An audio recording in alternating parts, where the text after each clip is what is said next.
Okay, who's next? Just checking in on a client. Did I mention I'm a birth doula? Okay. Is everything okay? Whoa, how does that fit with being a tugboat captain? That's like a nurse, right? No, that's not like a nurse. Oh, I clicked the wrong one. Well, no, I don't have any formal medical training or licensing. Just a lot of experience. I think most women who hire me mainly want someone in the delivery room who doesn't treat childbirth like some kind of disease to be cured. I've never heard of a single doctor that did that. No one treats it like a disease. They treat it like a physical condition, which needs to be looked after for the safety of the mother and the child, but it's not treated like a disease. I mean, no hard feelings against doctors, but they have their own process and it can be pretty alienating sometimes. Not from what I've heard. So how does that fit with being a tugboat captain? Some women choose to come labor on the boat, actually. Ugh, that doesn't sound good. For the rest, I have a backup, just in case I can't get back to dry land in time. I've been lucky and only had to lean on her a handful of times out of several hundred births. Several hundred? Are you kidding me? You don't even look old. Are you birthing like dog litters? Like they have 12 puppies at a time? You'd never believe how many people are just born all the time. Your friend went back aboard? He's been drinking. Don't worry, he doesn't know about your soda stash. You know, personally, I'd prefer finding her soda stash than finding her alcohol stash, because the soda is delicious and it won't impair your judgment like beer and hard alcohol. He's been drinking. Oh, I should have pointed him towards the head. The head? What? Should have pointed toward the head. Okay, next. I think this is Junebug. Whoa, she's calling really far. I'm glad you phoned. I was just thinking of you. Sorry I didn't call this week. I've been traveling constantly. You're sitting by the phone waiting for my call? That's so nice. I've been traveling a lot. That's fine. I visited the hospital yesterday. I went to visit Uncle Andreas, but they moved him. Now he's in the hospice care facility run by those old Polish nuns. Everyone says it's very nice. I asked them about visiting and they said he didn't want any visitors. That's his right. He's just being stubborn. Well, he is being stubborn, but that's also his right. I guess it is, technically. Clara, I don't think it's really what he wants. If you came to visit, he would see you. All those afternoons you two would go drinking beer by the river. Don't you think it would mean a lot to him if he could say goodbye to you in person?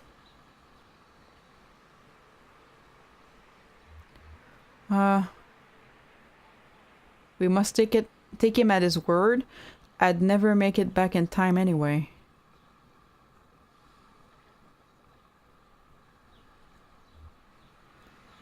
I guess we must take him at his word? That he doesn't want to see anyone? Because it's not on her. Like, he made his decision. He's a grown adult. Maybe you know him better than I do, but I just don't believe anyone would really want to die alone. Well, I've heard some people who wanted to be alone because they could not get assisted suicide, and their condition deteriorated so far that they did not have any quality of life or any dignity left. Like, they completely lost control of their body functions, including like bowels and stuff, and they were ashamed of the way they lived, and they didn't want their family to see them like that. So I can kind of understand someone not wanting to be seen in that state, but at the same time, it's probably lonely. So, like, it's hard to tell. Like, you can't judge a person's situation just like that. Oh, here's Mother at the door. We're going to try again and see him. I hope the tour is going well. Love you. Be careful. Okay. Next!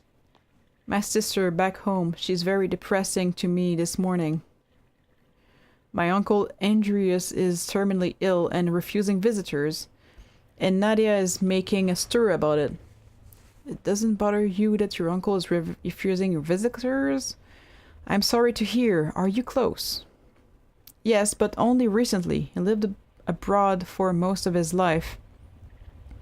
For most of my life, sorry.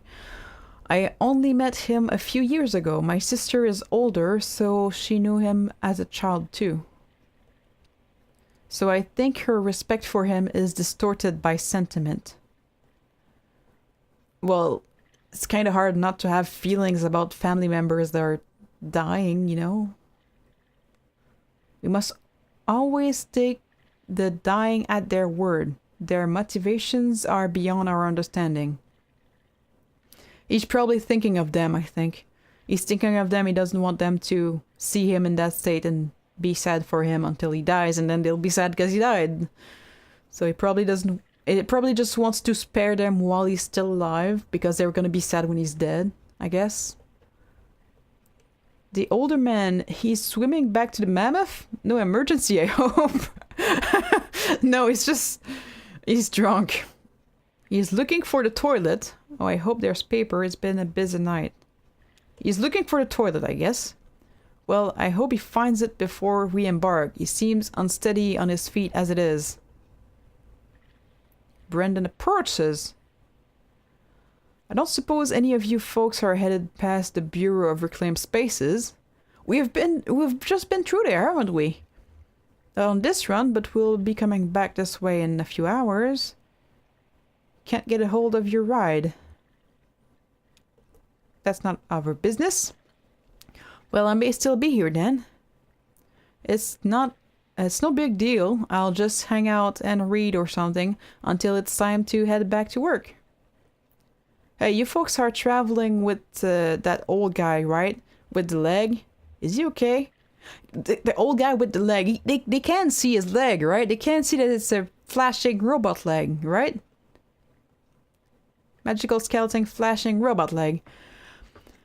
I saw him earlier tonight. He came by the storage facility for some files. He totally bit it on the staircase. Oh, you were there. Yeah, he kind of fell. He's okay though, right? I think so. I don't know him too well. He's a passenger. Sure, he just been drinking a bit. He just seems preoccupied to me. Yeah, I think he went back to drinking because there's stuff going on. Also, he was kind of forced to drink. But, like, I think he's been preoccupied. I think he's okay. No, he's not okay because he's drinking himself into oblivion. He looks preoccupied.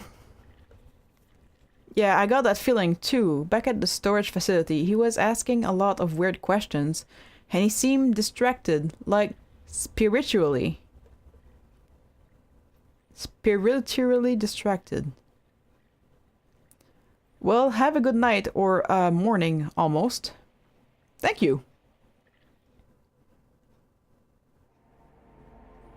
I guess we keep going now. I thought that was the guy I was supposed to meet, but I guess not.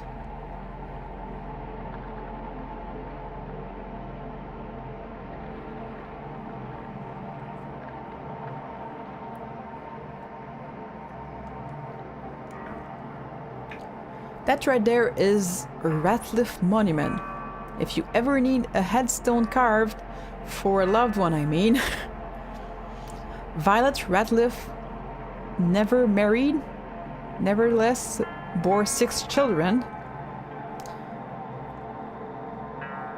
Kelly, Barb, Ron, Earl, only one day when the young Earl, when she was in labor for 36 hours. Oh. Ugh.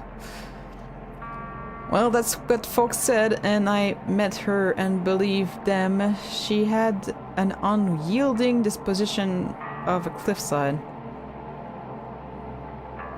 None of Violet's children had any desire to go into monument making. Earl was more interested in car. Beauty thought it all be a bit ghoulish. Barb was never very good with her hands. I guess he wanted speakers. This was to be a lifelong passion for Earl, though cut short by a bad wiring. Oh, I guess he died. The run of the shop fell at last to young Earl, the only Ratliff still at home when his mother finally passed at 82, and who then had the honor of engraving her headstone. He's done well for the most part. The shop was damaged in a flood several years ago. His craftsmanship has suffered over time. The shop was damaged. The showcase, a mock cemetery out front, was mostly washed away.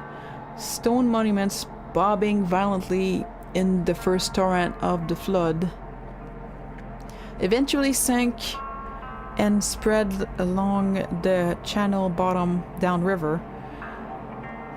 An elongated graveyard for no human loss, visited by eyeless fish and adorned with indifferent wreaths of algae. If a few stray stones end up at the bottom of the Lake Lethe, too, we'll never know. Okay. Young Earl is the last of his short line professionally, and there's nobody around qualified to carve his monument, so he's already claimed one of those at the bottom of the river for himself. Huh. But you kind of have to get it back, right?